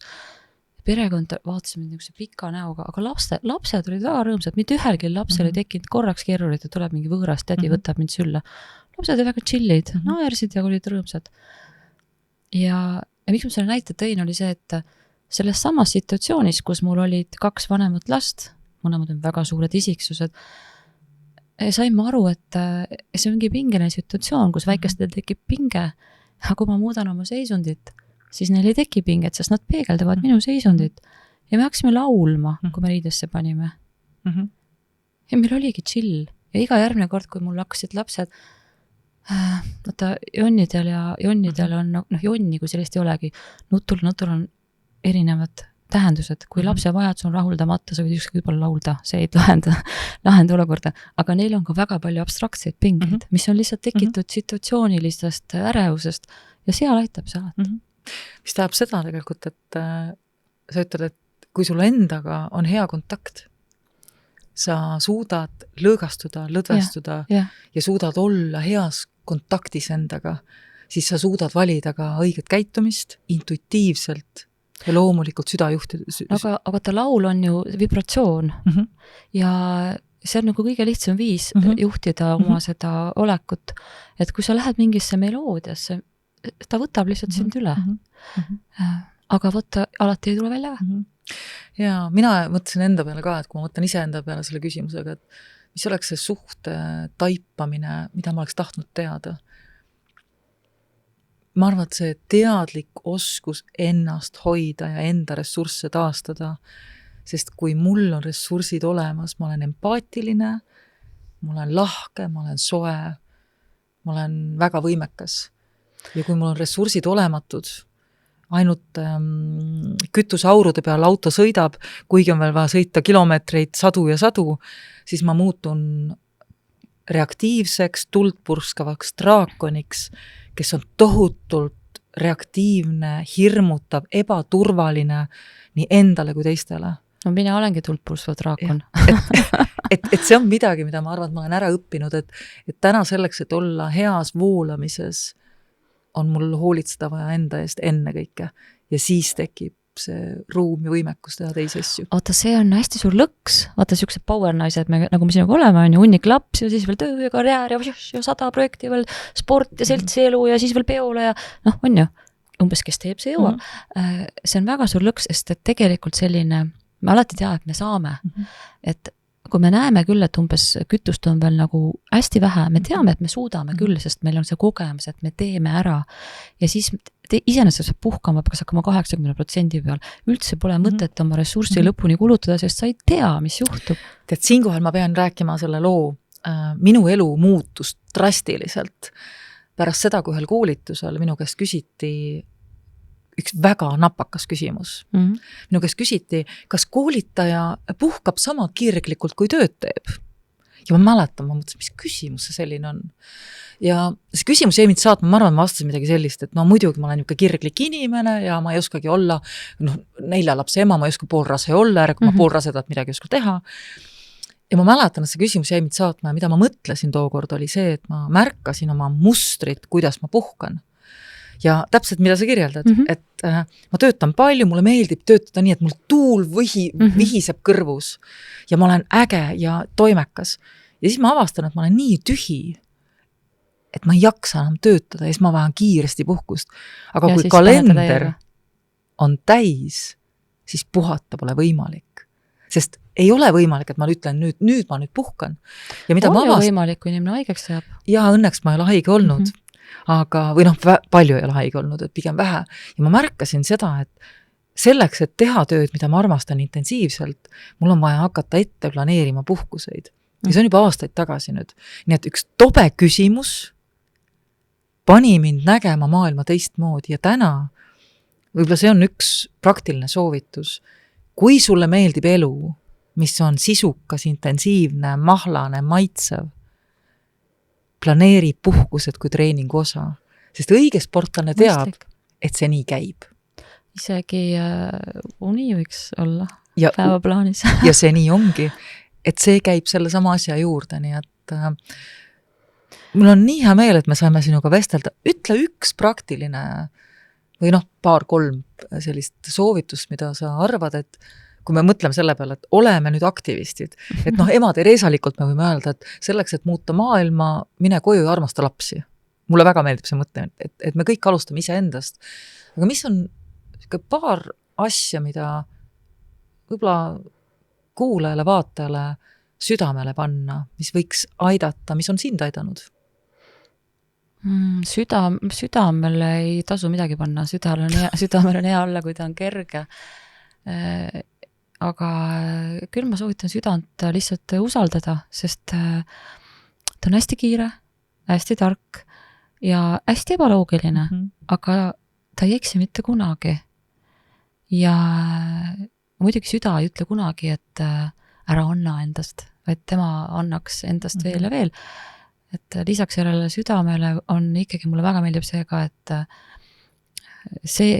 et see palju tegemine tekitab ju adrenaliini ja eneseületus tekitab iga kord võidurõõmu ja siis tekitab saavutusvajadus.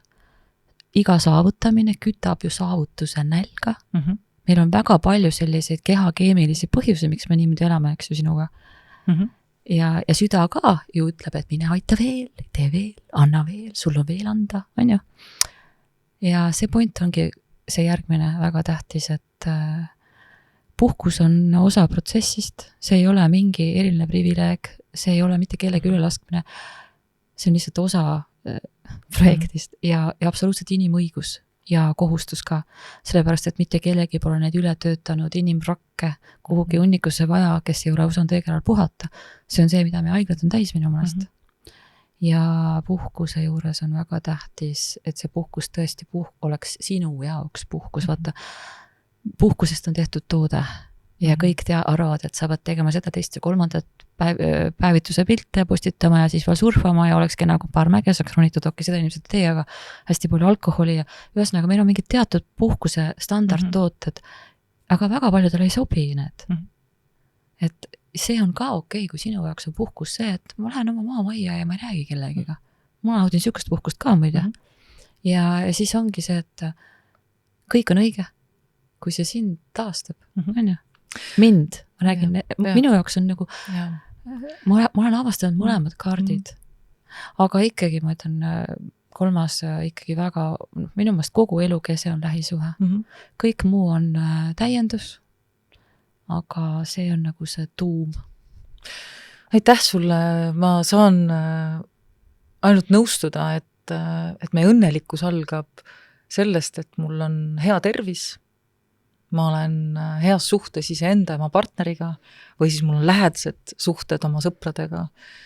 Mul on turvaline tulevik, nii füüsiliselt kui ka finantsiliselt ja ma saan tegeleda eneseteostusega, mis on mulle tähendusrikas ja toob mulle rõõmu ja reipust ja ilma puhkuseta, ilma enesehoiuta on keeruline seda kõike teha. Eriti siukstel nagu meie, sest me võime panna aurade peal 10 aastat, enne kui midagi juhtub. Nii et, aga see on osa lollusest. Mul on palju lollust ja see on üks osa sellest. Aitäh sulle selle põneva vestlusest. Väga mõnus oli. Ja ma usun, et sellest saatest on nii mõnelgi mõelda iseenda peale ja võib-olla sai ka mõne mõtte endaga kaasa, et kuidas siis hoida iseennast pigem koostöövedurina, mitte pidurina ja hea elu algab iseendast. Aitäh sulle, Kristina. Lilian Saage podcast hakkab olema eetris 2 nädala tagant.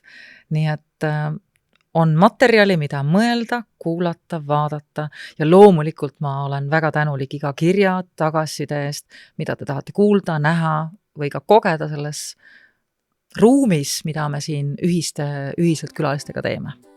Et andke mulle teada.